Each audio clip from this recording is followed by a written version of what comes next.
백한다 그러면 서운해 하실 분들이 일당천 하실 만한 그런 귀한 여장부 되시는 분들인데 오늘 귀한 성가로 찬양 영광 돌려주셔서 너무 감사하고요. 또 우리 오신순 집사님, 우리 세 가족이신데 피아노를 저렇게 잘 치시는 분인 줄 몰랐네요. 너무너무 감사합니다. 세이클로바의 꽃말을 여러분 아시죠? 뭐죠? 행복. 네이클로바는 행운. 근데 우리가 이 네이클로바 찾다가 가까이 늘 함께하는 세이클로바의 가치를 잃어버릴 때가 많이 있는데 그런 어리석음이 없기를 간절히 바랍니다. 세이클로바의 꽃말이 뭐라고요?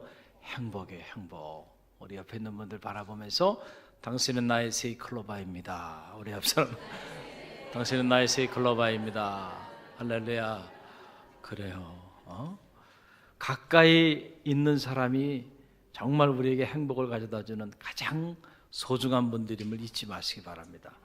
우리는 어리석어서 가까이 있는 사람의 가치를 잘 몰라요.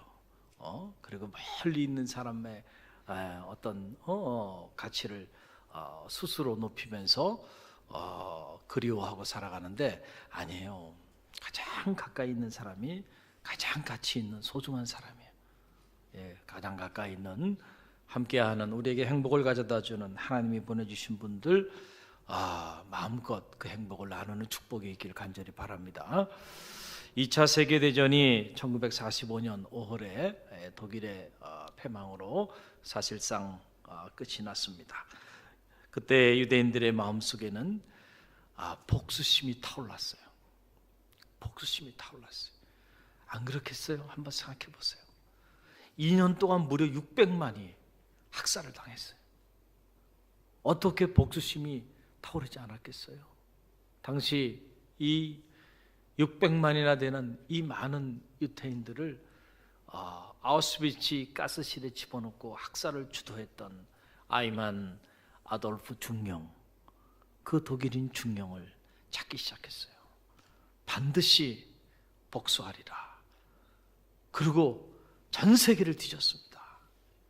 그러다가 그가 아르헨티나에 도망을 가서 몰래 숨어 있는 것을 발견하고 1960년 5월에 그를 체포합니다.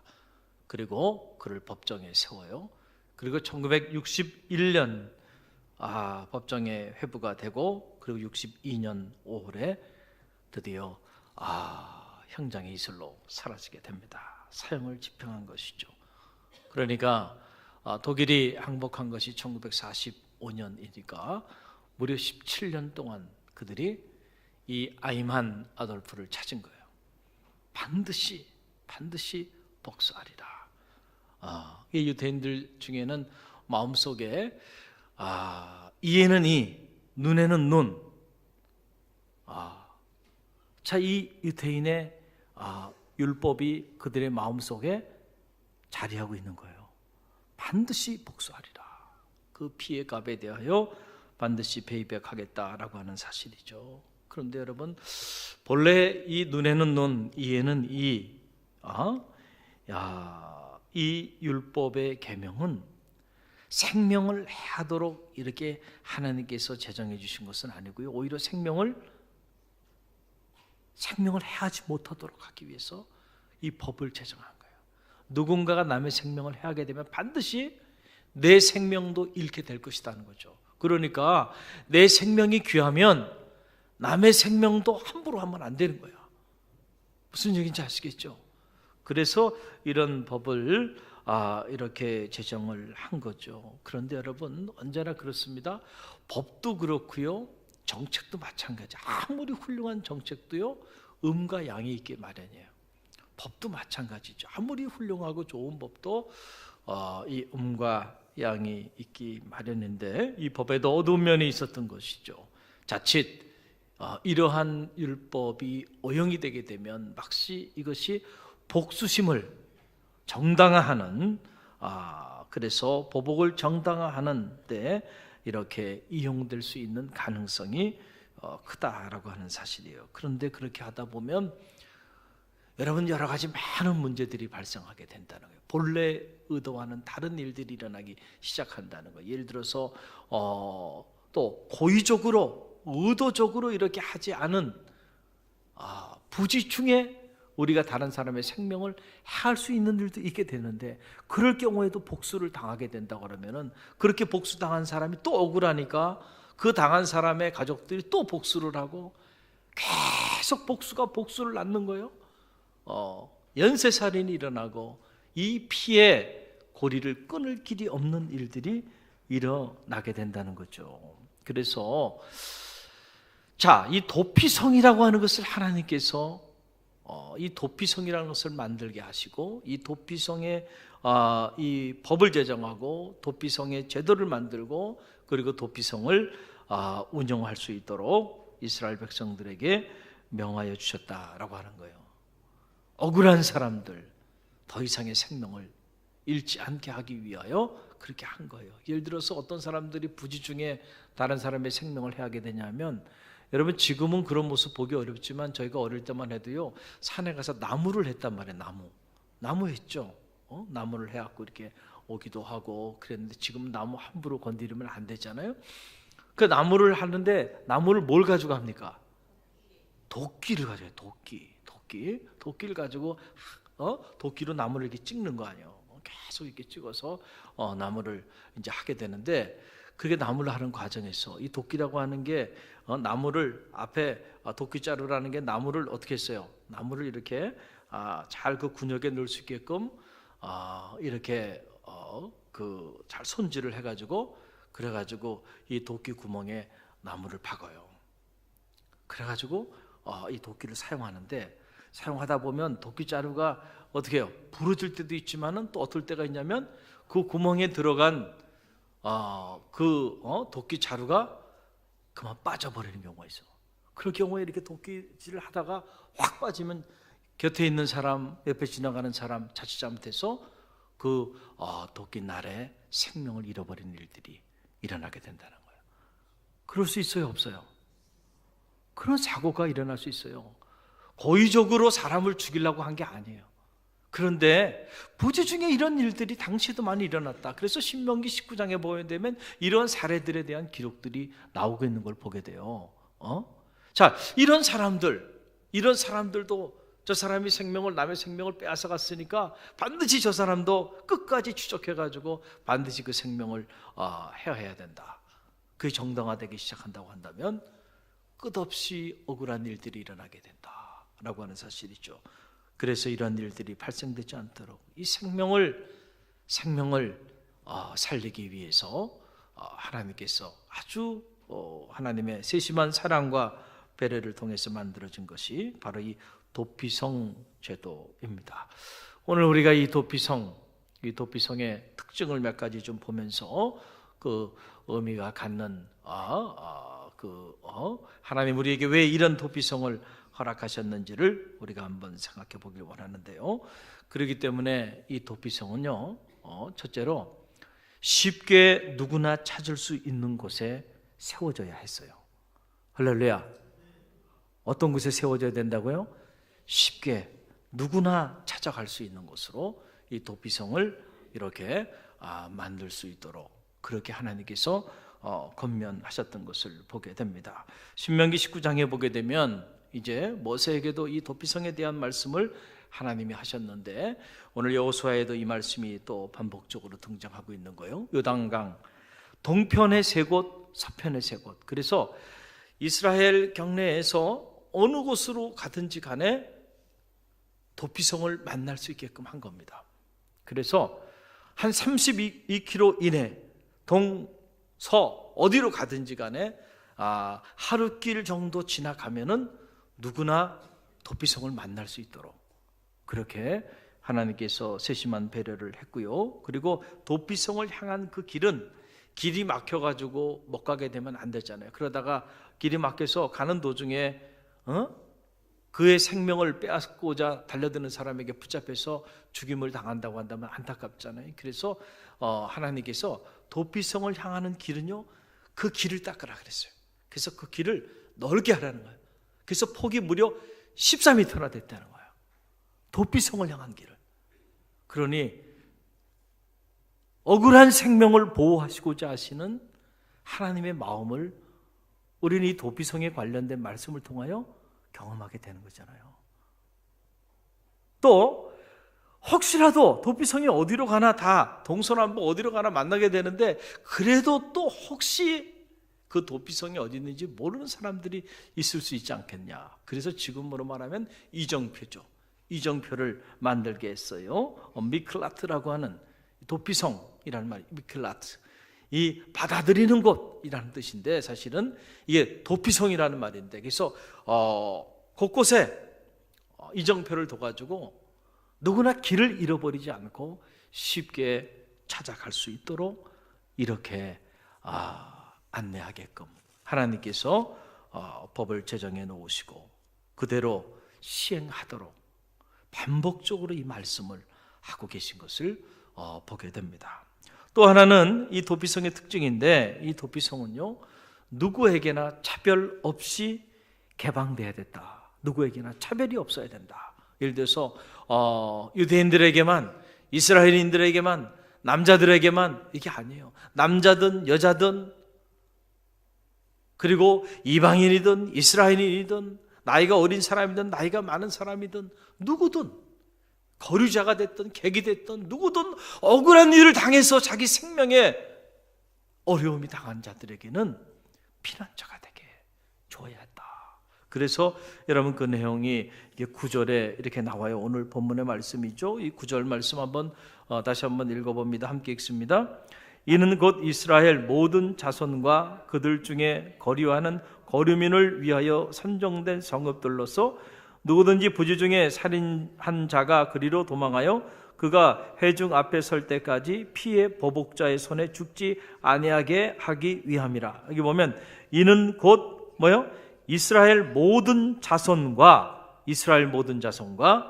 그들 중에 거류하는 거류민을 위하여 선정된 성읍들이라. 그러니까 이스라엘 자손들만을 위하여 그렇게 한 것이 아니고 그들 중에 거하는 사람들, 그들 중에 거하는 그게 누가 됐든지 간에 그들 중에 거하는 모든 사람들이 이렇게 억울한 일을 당해서 억울하게 생명을 잃어버리게 되는 이런 안타까운 상황에 놓여 있는 안타까운 사람들이 있다고 한다면 누구나 이 도피성을 이용할 수 있도록. 그래서 이 도피성은 차별이 없는 거예요. 성차별, 남자만 아니에요. 남자든 여자든, 나이가 젊은 사람이든 나이가 많은 사람이든 이스라엘 백성들이든 이방인이든 객이든 방문자든 누구든지 간에 그들과 함께하는 모든 자들에게는 이 도피성을 사용할 수 있도록 그렇게 하도록 했다. 또 하나는 이 도피성은 언제나 그 도피성의 문은, 그 성문은 열려 있어야 됐다는 거예요. 왜냐하면 그래서 피해서 도피성까지 갔는데 문이 닫혀 있어 보여요. 그 일로 인해서 어려움을 당할 수가 있으니까 항상 문은 어떻게 하라는 거예요? 열어놓으라 라고 하는 사실이죠. 문이 열려 있어야 한다라고 하는 거예요. 자, 우리가 이 도피성에 관련된 이런 말씀을 접하고 또 이런 도피성의 그 특징들을 보면서 이 도피성이 갖는 영적인 의미가 있죠. 특별히 이제 이 6곳 도피성을 32km 이내에 동으로 서로 동서남북으로 이렇게 세우게 했는데 그 성들의 이름들을 보게 되면 도피성이 갖는 영적인 의미가 있구나라는 걸 알게 돼요. 첫째는 가데스에 도피성을 두게 했는데 이 가데스라고 하는 이 말의 뜻은 거룩한 곳이라는 뜻이에요. 거룩한 곳. 할렐루야. 또 이 세겜에도 도피성을 두게 했는데 세겜이라는 뜻은 바로 뭐냐면 능력이라는 뜻이에요. 능력. 할렐루야. 이 도피성은 억울한 사람을 살릴 수 있는 그런 능력이 있는 곳이에요. 또 셋째로 헤브론에도 도피성을 두게 했는데 이 본래 헤브론의 뜻은 친구 혹은 교제라고 하는 그런 뜻을 가지고 있는 말입니다. 그래서 이 도피성은 교제와 무엇이 있어요? 그리고 영적인 친구 간의 사귐이 있는, 따뜻한 사귐이 있는 바로 그런 공간이 도피성이라는 평안이라는 거죠. 또 베셀이라는 거예요. 베셀이라는 안식, 평안이라는 뜻이에요. 그래서 이 도피성에 가게 되면 안식과 평안을 누리게 되는 거예요. 길르앗 라못, 영광이라는 뜻이에요. 영광. 또 바산 골란이라는 뜻은 이 마지막에 나오는 도피성인데 행복이라는 것이에요. 행복. 이런저런 일로 인하여 생명의 위험을 받고 어려움 가운데 처해서 고통 가운데 불행 중에 있는 자들이 이 도피성에 들어가서 도피성에 자기의 몸을 피하게 되면 그곳에서 경험하지 못했던 하늘의 행복을 경험하게 되는 것이야. 할렐루야. 그게 영적으로 보면은요, 영적으로 보면 이 도피성은 앞으로 오실 예수 그리스도를 예표하는 것이고, 그리고 예수 그리스도가 하나님의 교회의 머리가 되시잖아요. 할렐루야. 오늘 우리로 말하면 이 주님의 이 몸된 교회가 이 시대에 영적으로 보면 도피성인 거예요. 도피성. 그러니까 우리 갈릴리 교회가 이 지역의 도피성이 돼야 돼. 그러기 위해서는 첫째로 갈릴리 교회는 이 지역 사람들이 쉽게 어디서나 이렇게 갈릴리 교회에 찾아 나올 수 있도록 갈릴리 교회는 사람들이 접근하기 쉬운 곳에 자리하고 있어야 돼. 할렐루야. 그래서 누구나 갈릴리 교회가 어딘지 딱 보면 그냥 찾아 나올 수 있도록. 또 우리 갈릴리 교회는 차별이 있어서는 안 되죠. 모든 이들에게 우리 갈릴리 교회 문은 개방돼야 합니다. 여러분, 우리끼리 이렇게 신앙생활 하고 있으니까 우리는 이걸 잘 못 느껴요. 그러나 이게 다인종이 살아가고 있는 사회 속에서 이렇게 살다 보면은 인종차별이라는 것이 뭔가라고 하는 걸. 아직도 저 텍사스 쪽에는 백인만 들어가는 교회가 있어요. 그래서 흑인은 흑인들끼리, 백인은 백인들끼리, 다른 인종들이 섞여서 함께 예배드리는 것이요, 쉬운 일이 아니에요. 그러나 이 캘리포니아 같은 데 보게 되면은, 캘리포니아도 그런 곳이 여러 곳이 있어요. 그런데 캘리포니아에 성장하고 건강하게 성장하는 교회들 보게 되면 거기는 다인종이에요. 아시아인도, 흑인도, 백인도, 그 중간에 있는 사람도 다 다양한 인종들이 함께 신앙생활을. 사실은 그게 쉽지 않아요. 여러분, 이 도피성을 제정하시고 모든 이들에게 개방하시, 차별 없이 개방하셨던 그 하나님의 마음을 알 때, 그리고 모든 이들에게 차별 없이 모든 이들을 구원해 주기 위하여 오셔서 당신의 모든 것을 내어주셨던 그 주님의 마음을 알 때 비로소 가능해요. 여러분, 같은 민족이고요, 같은 정서를 가지고 같은 비슷한 지역에서 평생을 같이 살아도요, 신앙생활하면서 갈등이 있어요, 없어요? 갈등이 있죠. 근데 다른 문화, 다른 인종, 다른 언어를 가진 사람들과 여러분 신앙생활을 우리 갈릴리 교회에서 같이 한다고 한번 생각해 보세요. 갈등이 있을까요, 없을까요? 엄청난 갈등이 여기 자리하게 된다니까요. 생각이 다릅니다. 가치관이 다릅니다. 먹는 음식도 다릅니다. 다 달라요. 자, 그런데 이게 하나의 공동체를 이루어간다는 거예요. 저는 우리 감사한 것은 우리 갈릴리 교회가 그래도 우리 알렉스가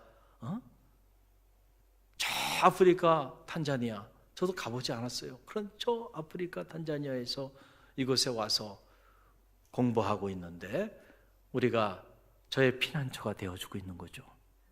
안식처를 제공해주고 있어요. 그래서 제가 이곳에 와서 기거하면서 꿈을 가지고 공부하고 있어요. 또 임마누엘은 그렇게 여러분들이 사랑으로 막 품어주셔가지고, 얼마나 낯선 곳이겠어요. 여기가 한국말이 서툴잖아요. 한국말을 잘 알아듣지도 못하고 남의 나라에 와서 가족들 다 고국에 두고 말이죠, 이곳에 와서 우리는 자연스럽고 아무런 신앙생활 하는데 부족함이 없지만 그 친구들 입장에서는 여기는 너무너무 낯선 공간이 아닐까요? 자기하고 똑같은 피부 컬러를 가지고 있는 사람이 아무도 없잖아요. 지금은 이제 임마누엘도 갔으니까 알렉스 혼자 있어요. 그런데 이 친구가 매주 예배 드리고 매일 새벽에 나와서 새벽 기도까지 하고 있고, 할렐루야. 그러면서 제 마음에 드는 생각이, 그런 생각이 들어요. 참 하나님 감사합니다. 또 우리 교우들이 또 차별 없이 우리 알렉스를 품어주고 사랑으로 함께 해주니까 알렉스가 이제 공부를 거의 마쳐가고 있어요. 얼마나 감사한지 몰라요. 그러면서도 제 안에 드는 생각 중에 하나는 여기서 우리가 멈추면 안 되는데 이제는 다인종 사회가 됐어요. 다인종 사회가. 우리 마리 성도 지금 나오다가 못 나오는데요. 너무 이 문화적 충격이 크기 때문에 지금 못 나오는 거예요. 한국말도 못하죠. 이 필리핀에서 이렇게 결혼해서 왔잖아요. 김홍순 우리 권사님 자부되시잖아요. 이 다문화 가정들이 참 많단 말이에요. 지금 이 도봉교회도 많아요. 또 외국인 유학생들 중에서 제3세계에서 온 유학생들이 너무너무 많아요. 탄자니아는 말할 것도 없고요. 우리가 이제 앞으로는요, 우리끼리만 모여서 예배하는 것도요, 이제는 넘어서야 돼. 갈릴리 교회는 대한민국 국적을 가진 대한민국에서 태어난 토종 그 사람들만을 위한 교회가 되면 안 된다니까요. 할렐루야. 이 교회에는 아프리카에서 온 사람도, 할렐루야, 저 남미에서 온 사람도, 또 동남아시아에서 온 사람도, 언어도 다르고 인종도 다르고 문화도 다른 사람들도 함께 이곳에서 영혼의 안식을 취하고 그들이 세상에 지친 모든 인생의 짐을 가지고 나와서 이곳에서 새롭게 회복되어지는 그러한 피난처가 또한 우리 갈릴리 교회가 돼야 돼요. 할렐루야. 앞으로 이런 비전을 가지고 기도하시기를 바랍니다. 또 우리 갈릴리 교회가 정말 이 지치고 피곤한 이들의 피난처가 되기 위해서는 우리 이 갈릴리 교회는 언제나 문이 열려 있어야 돼요. 문턱이 여러분 너무 높으면 안 된다는 거예요. 언제라도 문을 두들겼을 때 언제라도 들어올 수 있는 문이 열려 있는 그런 교회가 돼야 한다라고 하는 거예요. 그래서 가급적이면은 문이 많이 열려 있어야 돼요. 그래서 제가 이렇게 사역을 하면서도 제 마음에 늘 그런 생각을 이렇게 하고 있어요. 물론 어떻게 보면 전기세도 많이 들어가고 여러 가지 그런 것들이 있을 수 있어요. 그러나 그 인간적인 생각이죠. 제가 가장 가슴이 아플 때가 언제냐면 저녁에 이렇게 집에 들어갔다가 교회를 이렇게 저녁에 일과 끝나고 나올 때가 많이 있는데 이렇게 나오면 교회가 이렇게 컴컴하고 문이 닫혀 있을 때 제 마음의 문도 다 닫혀 있는 것 같은 느낌을 받아요. 수요일 날, 금요일 날, 그리고 이제 토요일, 이 3일은 또 주일도 늦게까지 우리가 다 청년들 사역하니까 저기 했는데 이제 월요일, 그리고 화요일, 또 언제요? 목요일. 이때는 보면은 이게 불이 다 교회가 문이 꺼져 있고 문이 닫혀 있는 모습을 보면서 마음에 이렇게 제 마음이 이렇게 편하지가 않아요. 그래서 일부러 와서 문 다 열어놓고 현관에도 불을 켜놓을 때도 있어요. 할렐루야. 그러다가 어떨 때 왔는데 여기 목장 모임 가지면서 교인들이 이렇게 막 기도 소리가 들리고 찬양 소리가 들리고 그러면요 얼마나 마음이 기쁜지 몰라요. 제가 방해할 수가 없어서 그렇죠. 그 밖에서 제가 보면서 중보기도 하는 거예요. 너무 아름다운 거예요. 그래, 하나님의 교회 늘 기도 소리가 끊이지 말아야지. 누구나 기도하고 싶으면 언제라도 올 수 있는 곳이 돼야지. 할렐루야.